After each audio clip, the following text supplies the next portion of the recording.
Brooklyn Independent Television.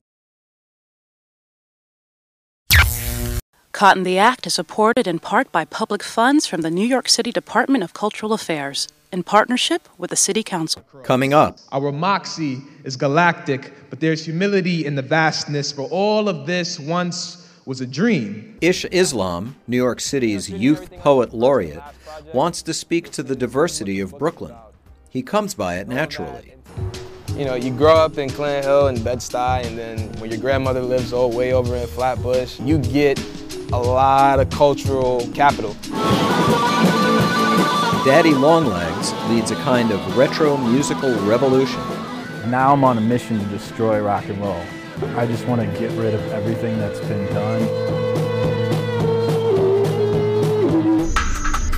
The work of Maria Gracia Donoso reflects a childhood spent in a country torn by violence. Her creative haven is the Invisible Dog Art Center. And here in our studio, Virginia Kelly and Santiago Steele show us what makes the tango both tender and tempestuous. Tango is something to be lived, to be experienced. They're all caught in the act. Art in Brooklyn.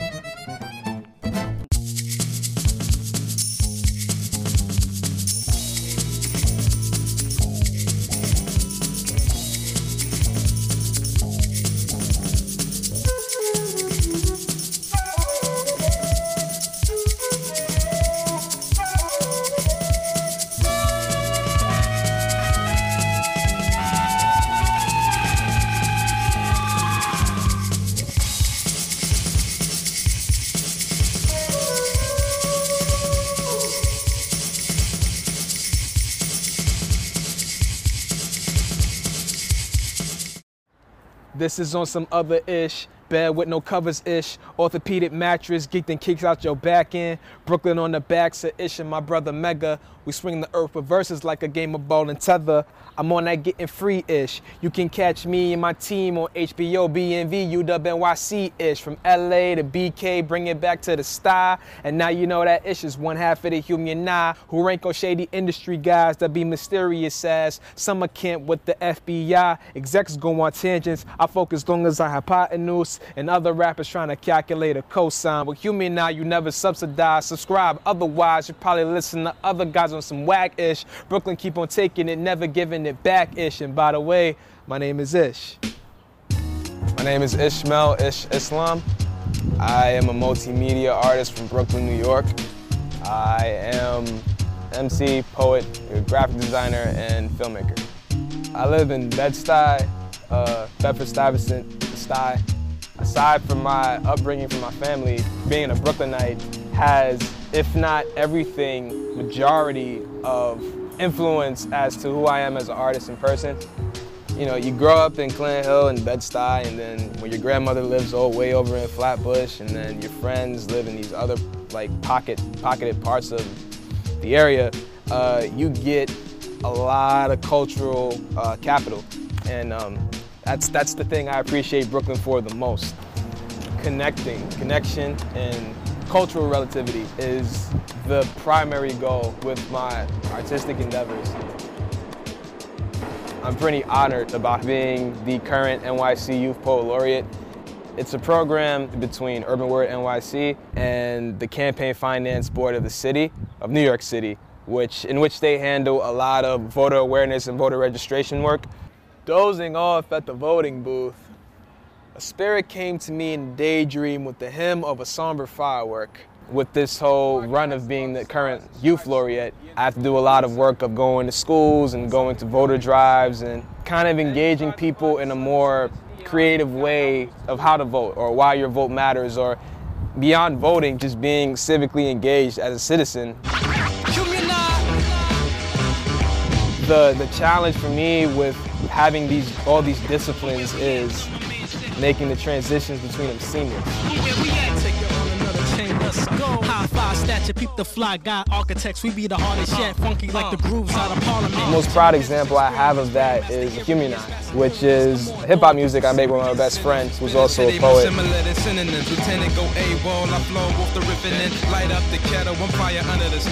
So that's the music part, that's me being an MC and then, you know, we're fusing our poetry within that.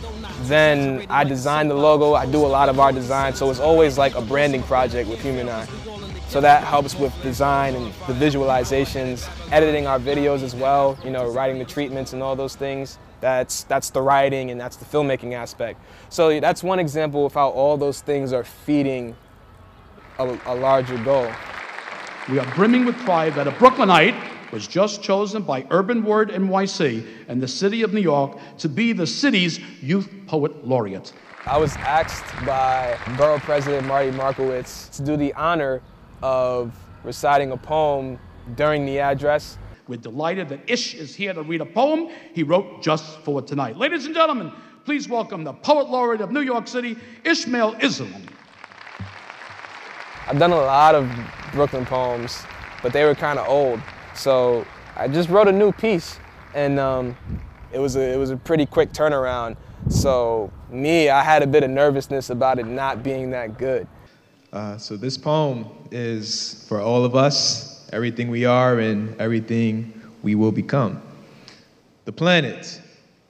A planet that grows out of the earth will shift the paradigm of cool to where it stands. Welcome. We are a comet kind of people. The furthest observers see us at a small scale, wishing to know how we hit the soul so hard. Hard work is the constellation among us, like a man on Washington and Fulton with a wheelchair for a spaceship who never asks for help to cross the street because he understands the strength of his orbit. This is the binding of our astronomy. 4 bodegas down, a new startup business is planned. Another moon to belt around this beauty. The founders, inspired by a ride on the Wonder Wheel where they saw a shooting star at its peak and felt their reflection dart across. Our moxie is galactic, but there's humility in the vastness, for all of this once was a dream, a dwarf planet, and like a white oak tree in Prospect, adorned growth as the badge of honor. For every Labor Day parade that shows the vibrancy and a massive dance of asteroids, every weekend gathering of stargazing hipsters upon a rooftop with a single mother who strives to make her son a supernova, we all understand the strength of our orbit. To have such pride in calling it home, welcome. This is Brooklyn. This is the planet. Thank you.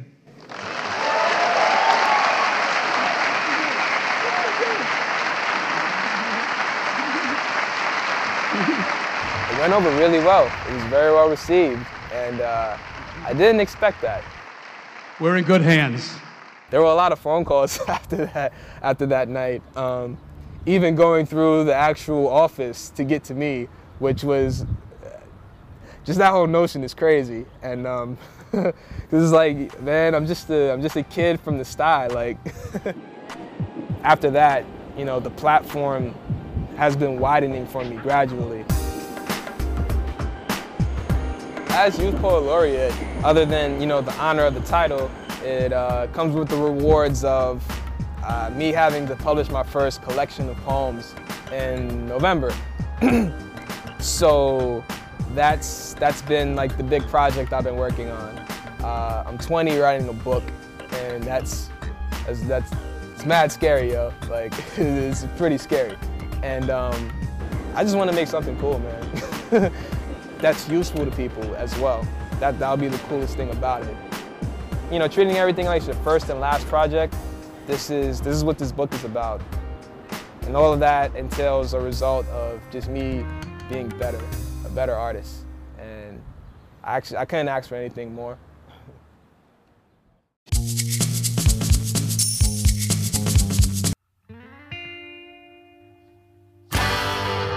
From the garbage bags that line the street to the heel of my boot that's keeping the beat.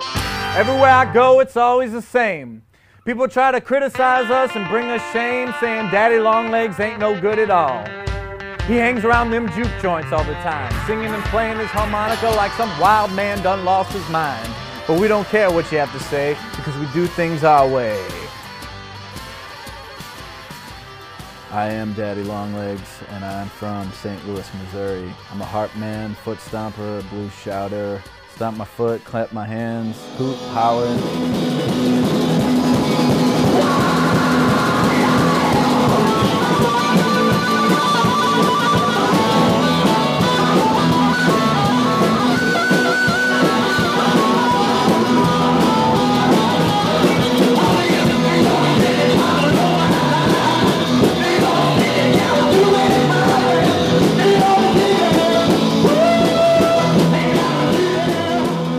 always tell me that our shows are like a spiritual experience.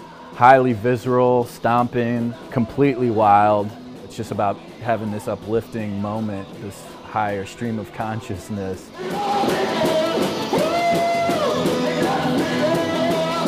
When you really put everything into that first second of that first song, you could feel immediate audience response, and once you feel that, you just run with it, and that's, you know, gives you the momentum for the entire show.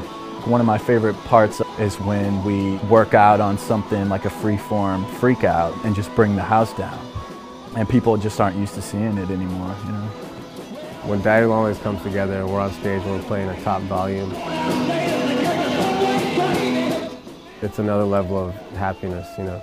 The place where I come from and the place that I live now is totally influential on my music, on my writing, the entire attitude of it. We are about New York, and the thing about New York is it's this mecca.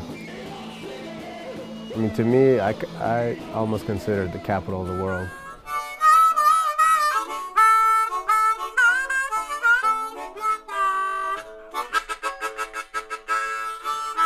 What drew me to the harmonica was just how immediate the instrument is.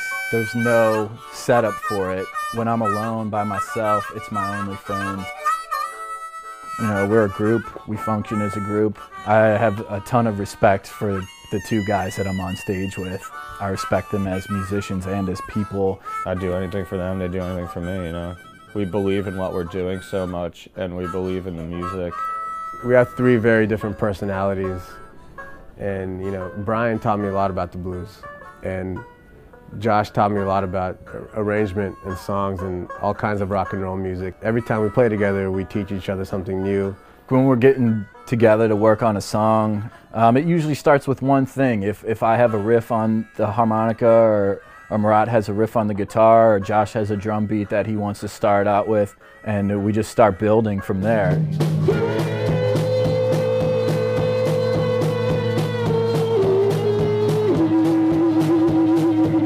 What we do, I think, is completely unique. We're taking influences from all our different backgrounds, from punk rock and pub rock to roots and blues and even folk music, gospel.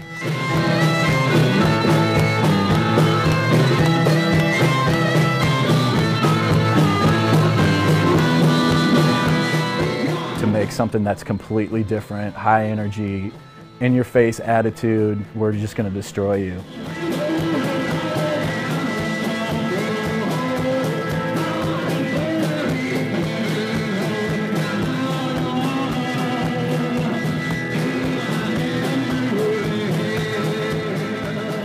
Now I'm on a mission to destroy rock and roll.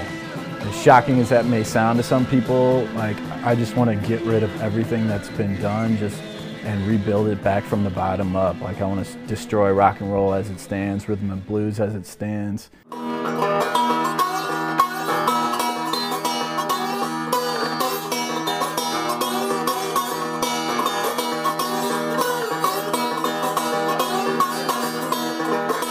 If I could make one record that will stand the test of time and be legendary and people will still look back on it as being influential, that's my entire goal in life. Music is my freedom. That's how I know how to be free. That's how I know how to be a human being.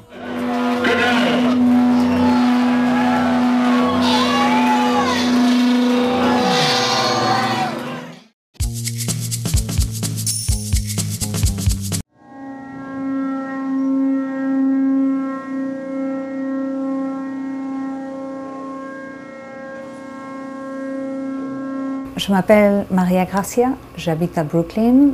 Je suis une artiste franco-chilienne. Je fais du multimédia, des installations, de la photo, plusieurs choses, des collages aussi. Et puis je suis très contente et ravie d'être à cet espace magnifique qui s'appelle Invisible Dog. The Invisible Dog Art Center is sort of a multi-purpose art center. These floors are primarily curated by myself and our director, Lucienne Zayan, but we do occasionally work with guest curators.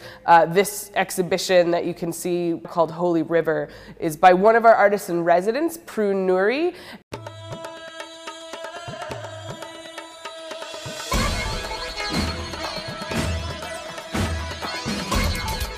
So we're called the Invisible Dog Art Center because in the 1970s, that invisible dog toy was invented here. It's like a sort of like a wire lead with a leather harness attached to it with no dog in it. We support artists from all disciplines here.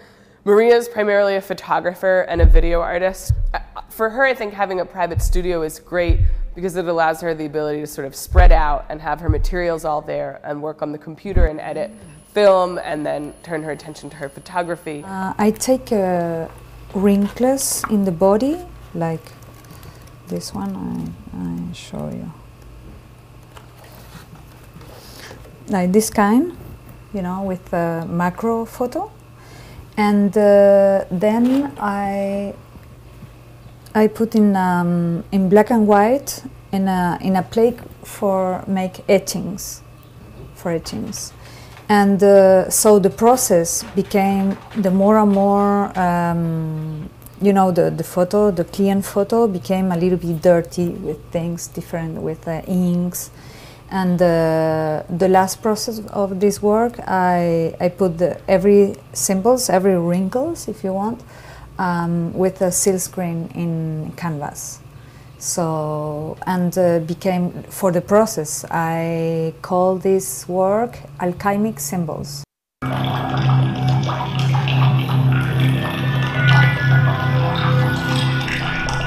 The human dignity I exhibit in Nigeria, and it's talking about human dignity. I'm born in Chile, and I live in the dictatorship, you know, so it was difficult for me this period. So human dignity is talking about what's happened with the dictatorship in Chile and also around the world.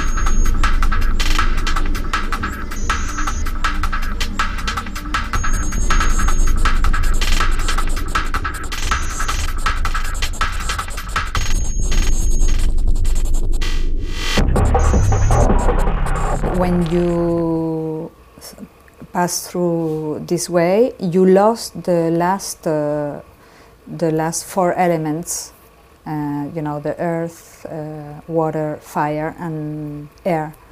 And so I made a triptych. I made a 3-screen installation with this video.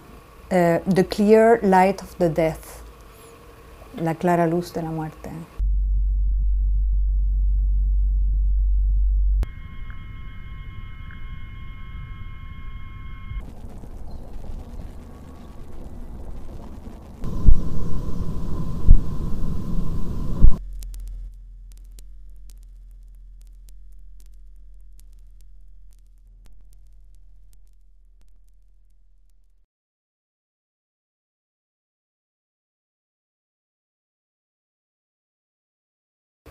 I think everyone is an artist inside him, you know. It's can be an artist and can be express himself. I mean, it's a very powerful tools, you know, the art.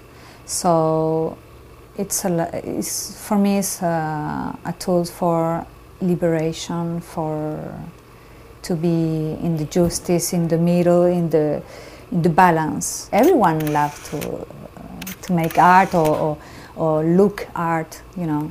And I'm very happy to have this choice in my life, you know, to be an artist.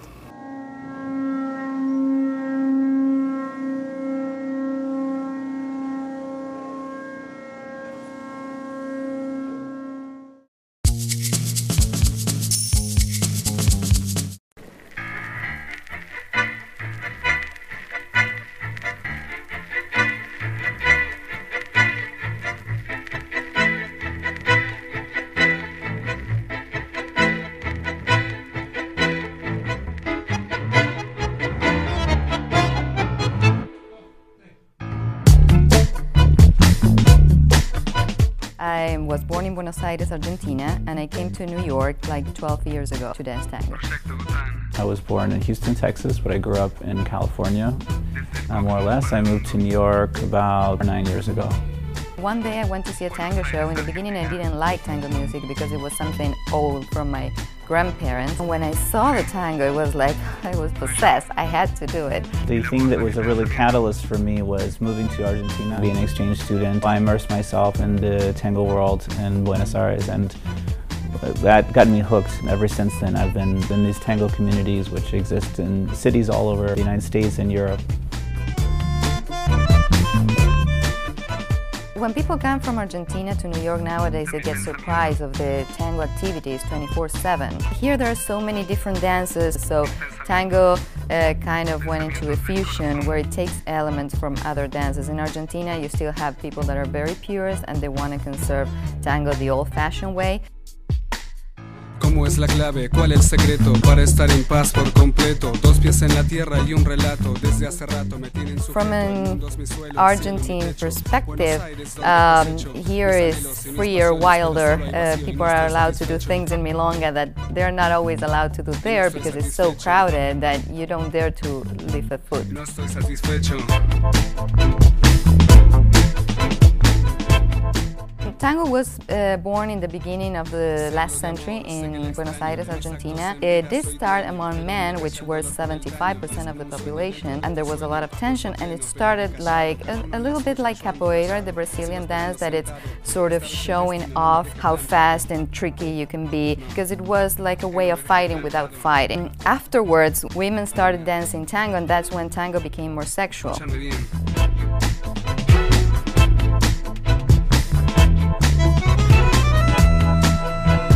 No es chamullo. No es chamullo. Es amor. Within tango, we have three main styles, which are tango, milonga, and vals.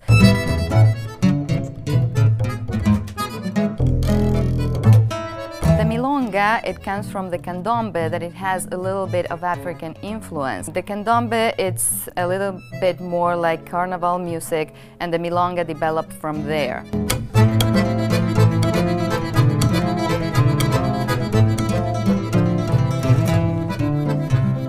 It's faster and trickier, and it's shorter steps.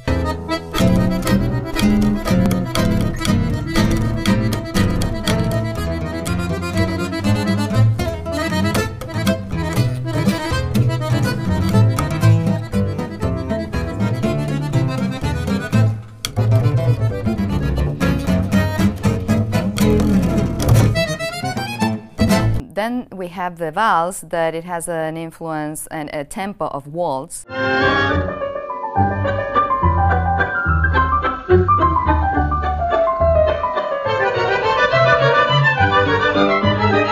It's more flowy, it's longer steps, and it's more romantic.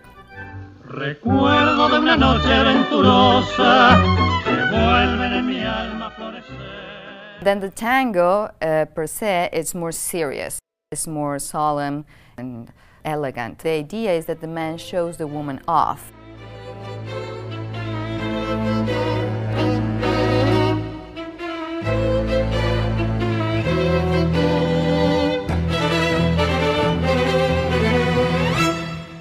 Like most partnering dances, the man leads. Everything is an improvisation. The way we dance is the woman around the man and the man around the dance floor on a counterclockwise motion, just like the moon would go around the earth and the earth around the sun. So it's a little bit like we have a micro-solar system in the dance floor.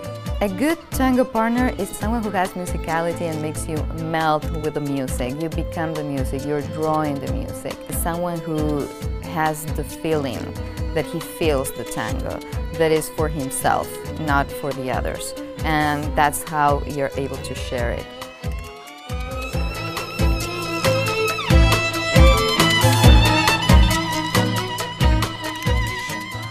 The most important thing for me when I'm dancing with a lady is that she connects to me, and that means, and that's not a giving up, it's not a surrender, it's not waiting to be led, it's actually that she's putting herself in that moment.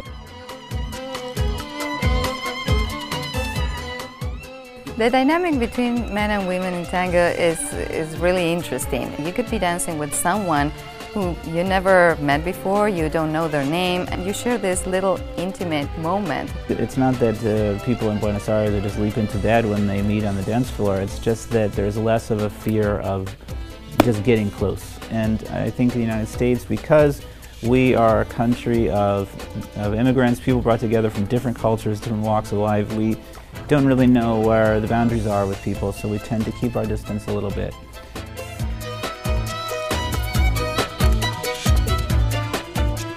Women sometimes in the beginning have a little bit, especially in America, problem with always following. But the idea of it is that the man, as a gentleman, is doing the work for you.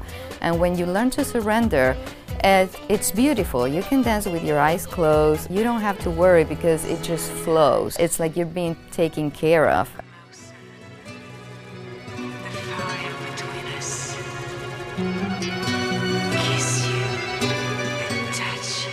You're walking backwards in high heels, so you really have to trust your partner. So unless you trust your partner, you won't give in. Tango is a lot like relationships. There's a moment in the dance where it becomes a little bit like a negotiation because the woman feels she needs more time and she has to express that without interrupting or hijacking the lead. So it's like a fine balance between following and also adding your part to the dance.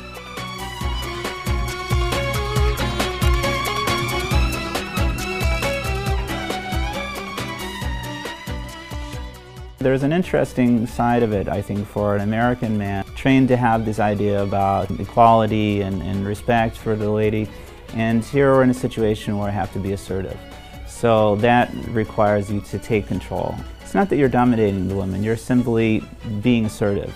And he has to be neither the gentleman or the caveman. There's something in between, and that's an interesting, I guess, metaphor for life. Tango is something to be lived, to be experienced, and it's not for the spectator unless you are on a stage.